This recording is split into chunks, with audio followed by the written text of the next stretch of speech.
Hello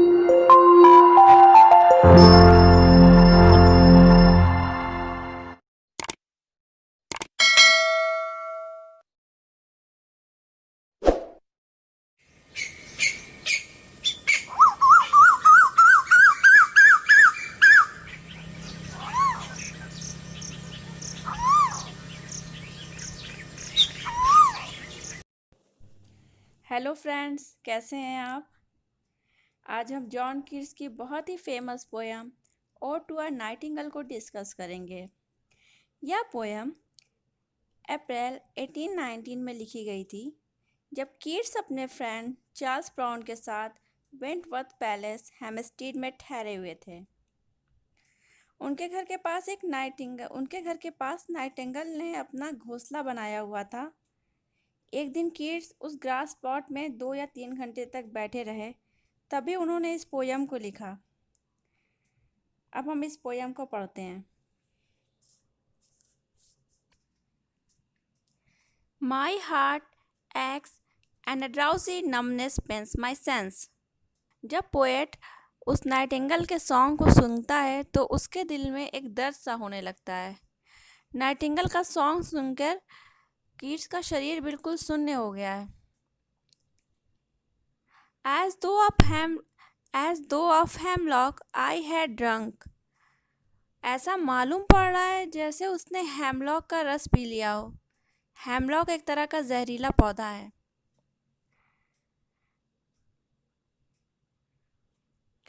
Or imitated some dull opiate to the drains। 1 minute passed।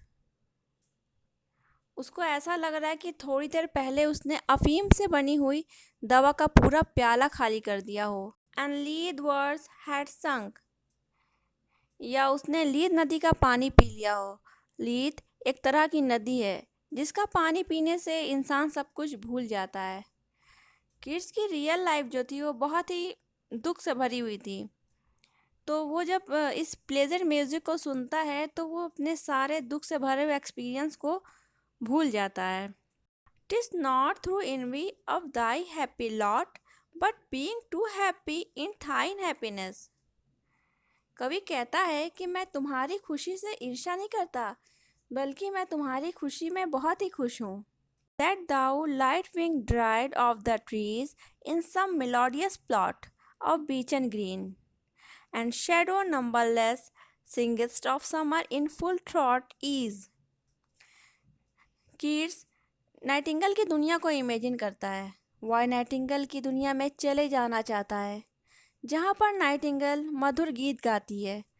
वह उस संगीतमय जगह पे पहुँचना चाहता है जहाँ वन परी वसंत गीत गा रही है।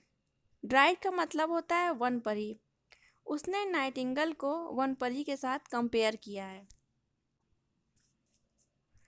Oh, for a draught of vintage that had been cooled a long age in the deep delved earth। इस स्टैंजा में कवि कहता है कि वो मदिरा की घूंट पीना चाह रहा है। विंटेज विंटेज जो होती है वो एक तरह की शराब होती है। वो ऐसी मदिरा पीना चाह रहा है जो लंबे समय तक ज़मीन में दबी रहकर ठंडी हो गई हो। Tasting of Flora and the country green dance and provincial song and sunburnt मर्थ।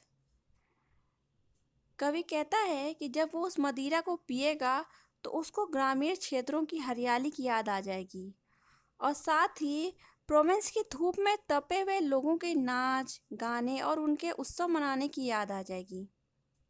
O for a beaker full of warm south, full of the true, full of the true the blushful Hippocrene. कवि को दक्षिण France की मदिरा पीने की इच्छा है। इस मदिरा को पीकर उसको एक तरह की प्रेरणा मिलेगी जैसा कि हिप्पोक्रेन का पानी पीने वालों को मिलती है। हिप्पोक्रेन एक तरह का फाउंटेन है। यह माउंट हेलिकॉन में है। यह फाउंटेन माउंट हेलिकॉन पे है। यहाँ पर कीट्स ने ग्रीक मैथोलॉजी का यूज़ किया है। With beaded bubbles winging at the brim and purple stand mouth, that I my drink and leave the world unseen, and with thee fade away into the forest dam. फिर poet उस प्याले का वर्णन करता है जो कि लाल रंग की शराब से भरा हुआ है। ये शराब किसी लड़की के लचीलेपन की जैसी लाल है। जब उसमें बुलबुले उठते हैं और सतह पर आकर फटते हैं तो पोएट को ये लड़की की आंखों के खुलने और बंद होने की याद दिलाता है। प्याले के किनारे भी लाल हो गए हैं जो कि पोएट को किसी लड़की के होठों की याद दिलाते हैं। कवि शराब के नशे में दुनिया से भागकर नाइटिंगेल की दुनिया में पहुंच जाना चाहता है। फ्रेंड्स, आज हमने इस पोएम के 2 स्टैंजास को कवर किया। अगली वीडियो में फिर हम इसके 2 और स्टैंजास को कवर करेंगे। अब उम्मीद है कि आपको मेरा ये वीडियो पसंद आया होगा। मिलते हैं आपसे नेक्स्ट वीडियो में, तब तक के लिए गुड बाय।